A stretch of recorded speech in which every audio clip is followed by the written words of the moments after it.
Добрый день, дорогие друзья! Приветствую вас на своем канале. Сегодня мы продолжим говорить о том, как зарабатывались деньги в 90-е годы. В одном из предыдущих выпусков я рассказывал о таком своеобразном бизнесе начала 90-х, как дышание на печать, если помните. Но, если говорить серьезно, мы занимались не только этим. Наша фирма брала небольшие строительные подряды, мы брали в аренду производственные участки на заводе, брали подряды на изготовление пресс-форм на сторонних предприятиях, размещали это на своем заводе. Работали с художниками, и из этого направления вообще выросла одна из лучших картинных галерей, между прочим, Нижнего Новгорода. Даже один раз продюсировали выступление группы Любэ в Нижнем Новгороде. Ну и, как у всякой уважаемой себя молодежной фирмы, у нас был свой видеосалон, о котором я несколько позднее пару слов скажу. В тот момент была абсолютно уникальная ситуация, рынок был пустой. Рушились традиционные какие-то связи, и чтобы зарабатывать деньги, нужно было просто быстро перемещаться и не лениться. Ну, мы были молодые, амбициозные, бестолковые, нас ничто не пугало, мы ввязывались в разные авантюры и, в общем-то, получали результат. И вот интересное такое наблюдение, то, что сейчас происходит в российской экономике, по большому счету очень напоминает то, что было в начале 90-х. Рушатся какие-то крупные фирмы, пандемия катализировала какие-то негативные процессы, и как это ни парадоксально звучит, лучшее время, чтобы начать какое-то новое дело, это прям вот сегодня. Это декабрь 2020 года, когда все ходят в масках, в перчатках, попрятались по домам, избегают лишних контактов. Это лучшее время. В моей бизнес-биографии был период, когда я взаимодействовал достаточно плотно с китайцами. Ну, естественно, интересовался китайской культурой, сейчас для меня это тоже интересно. Так вот, у китайцев слово «кризис» описывается двумя иероглифами, один из которых означает опасность, тревога, а второй означает возможность. Так вот, сейчас уникальная возможность начать новое дело. И главное, ничего не бойтесь. Но давайте все-таки вернемся в начало 90-х. Это было время, когда начали появляться первые персональные компьютеры. И вообще компьютерное направление было моим в нашей фирме. Заработав какие-то первые деньги, мы купили первый компьютер, я чуть позднее о нем расскажу, что это был за агрегат. Вот. У меня к тому моменту так получились, были определенные навыки программиста. Дело в том, что я заканчивал физико-математическую школу, и у нас в качестве прикладной профессии было программирование. В других школах там учили всяким уважаемым профессиям, токарь, фрезеровщик, швеи, мотористка, а нас вот в физико-математической школе учились быть программистами. И я к окончанию института, там тоже у нас было программирование, я довольно сносно пользовался двумя компьютерными языками, Basic и Fortran. Если кто помнит, были такие языки программирования. И пару слов о том, что это был за компьютер, который мы купили. Выглядел он вот таким вот образом. Назывался он УКНЦ.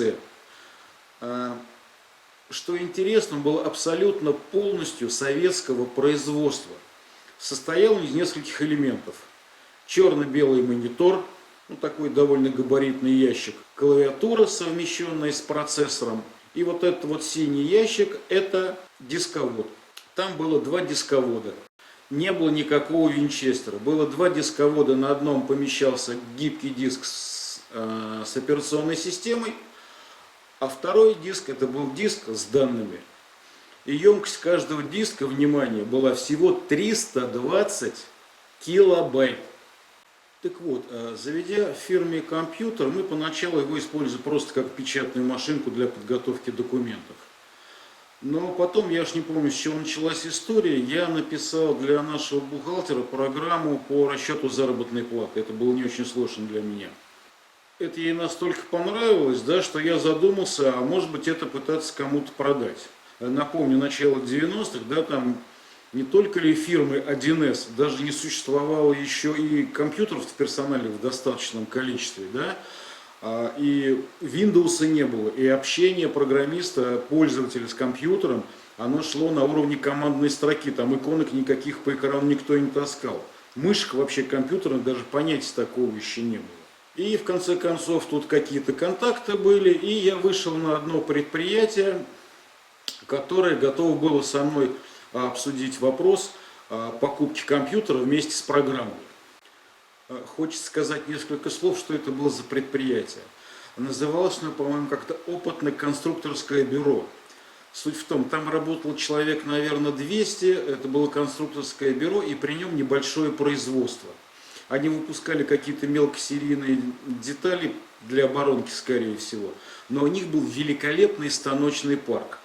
И вот в этих новых рыночных условиях там люди смогли сориентироваться и наладили у себя выпуск каких-то запчастей для «Жигулей». Но в советские времена запчасти для легковушки это был жуткий какой-то совершенно дефицит. И это предприятие смогло строиться, найти свою нишу и довольно прилично на тот момент зарабатывать. А это уже было вот, конец 80-х, начало 90-х, уже такие крупные предприятия начинали потихоньку спотыкаться. Вот, значит, пришел я к директору, как положено, принес договор. Ну и в договоре там написано две строчки. Первая строчка была, собственно, компьютер, да, в договоре, а вторая программное обеспечение, где, собственно, была эта программа по расчету заработной платы. Ну, предварительно я все показал в бухгалтерии, тетки там несказанно обрадовались и ждали, когда я эту штуку для них сделаю. Я пришел к директору подписывать все это дело, он берет договор, смотрит. Так, говорит Николай, ну, компьютер, понятно, за что я тебе плачу, а вот это что такое? Программное обеспечение. Это что ли ты мне электромагнитные волны продать хочешь? И он такой был счастливый этой своей остроте, что в своем кресле просто заколыхался, такой грузный, здоровый мужик был. Ну и меня, значит, выставил из кабинета. Я теми же ногами в бухгалтерию, прихожу к главному бухгалтеру, не помню, как ее звали, говорю, так, условно, Марья Ивановна, меня послали там лесом, потому что вот не хотят за это дело платить. А бухгалтер там была такая, настоящий бухгалтер, там, берет этот договор, говорит, сиди здесь, и туда к директору в кабинет. Ну, сколько она там с ним разговаривала, каким образом, врать не буду, я не видел. Но выносит мне подписанный договор, и там в течение 3-4 недель там, я эту программу им написал, вставил необходимые фамилии их сотрудников, вся эта штука довольно успешно работала, бухгалтерия была просто счастлива. Вот. Естественно, возникла мысль, как бы сейчас сказали, масштабировать эту деятельность. Дальше все было очень просто. Ссылаясь на этот прецедент, я набирал какое-то количество заказов, покупал эти компьютеры. Поначалу программу писал сам. Но в какой-то момент я понял, что меня просто на все не хватает. А в тот момент как раз очень многие программисты реально сидели без работы. Ну, зарплату им какую-то платили, да, там минимальную, да, на этих советских предприятиях. Но времени свободных у них была туча. Вот, и я всю вот эту вот ораву бесхозных программистов припахал, они писали программы, отложив их под каждое конкретное предприятие. Вот, и я все это дело женил с компьютером и все это дело поставлял своим поставщикам. Вот довольно бодрое такое направление было. Может быть, не надо было ее бросать. Выросла бы из этого какая-нибудь система типа 1С. Ну вот, сложилось так, как сложилось. Хотел заканчивать. Но вот тут жена напомнила, что я обещал рассказать про видеосалон. Ну, все, наверное, знают, что это такое было, да? Снимался какой-то зал, там ставился видеомагнитофон с телевизором, и крутились там какие-то фильмы, которых в прокате нашем просто не было. Ну, вот как-то считается, что советский кинематограф был идеальный, и до нас-то дошли действительно хорошие фильмы, да, там, Данелия, Гайдай и так далее, вот там. Но советский кинематограф это был не только «Москва слезам не верит» или «Кавказская пленница». Вы себе не представляете, какое количество уныло-пропагандистской хуйни снималось. И мы для своего видеосалона снимали маленький зал в Большом кинотеатре. Там был многозальный кинотеатр России на проспекте Ленина. Там было 2 зала, где шел советский кинематограф. И был небольшой видеосалон, где мы показывали вот там свои фильмы. Понятно, что народ ломился в этот видеосалон, потому что эту советскую пропагандистскую муду желающих смотреть было немного на самом деле. А у кинотеатра, как у любого объекта культуры, был определенный план, он должен был делать определенную выручку. И когда человек заходит в кинотеатр и не идет в большой зал смотреть какой-нибудь советский дурацкий фильм, да, все ломились в видеосалон. Нам местные власти стали по мелочи гадить. Нам поставили условие, что нужно билеты продавать с печатями. Ну, мы там в заводской типографии печатали такие небольшие бумажки, ставили печать фирмы, она, так сказать, как билет была. Потом они видят, что это не сработало, заявили, что на каждом билете должен быть уникальный номер. Потому что, когда мы попытались купить те билеты, которыми пользовались государственные кинотеатры, нам просто отказали, их не продали. Ну и потирали руки, думали, что мы сдуемся. Вот, но тут пришел как раз на помощь компьютер. Я сделал программу небольшую, на ночь мы ее заряжали. И она печатала на ленте, на кассовой, билеты, на которых были там оригинальные номера на каждом.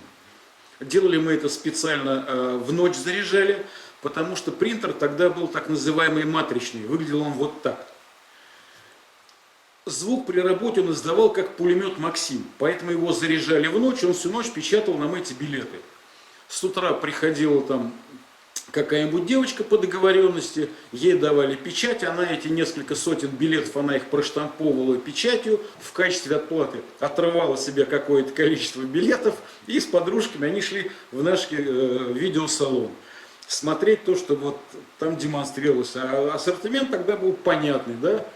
Это фильмы со Шварценеггером, со Сталлоне, ну и, конечно, про этого американского Илью Муромца, про этого чудо-паренька, который носит красные трусы поверх синих колготок. И в заключение такая маленькая забавная деталь из конца 80-х, начала 90-х. На каждом предприятии существовал так называемый первый отдел. Он состоял из 1-2 человек, это были, как правило, отставные офицеры КГБ, которые сидели на предприятиях, ну и следили за режимом, не допуская крамол или каких-то там антисоветских разговоров, действий и так далее. Ну, нормальная ситуация, да? Так вот, одним из правил в советских период было следующее. Если выходные дни были больше 2 дней, стандартные субботы и воскресенья, то на длинные выходные, допустим, на майские праздники или новогодние, все печатные машинки, которые были на предприятии, все печатные машинки относились и запирались, пломбировались в помещении первого отдела. Для того, чтобы их в выходные не использовать для распечатывания каких-нибудь антисоветских листов.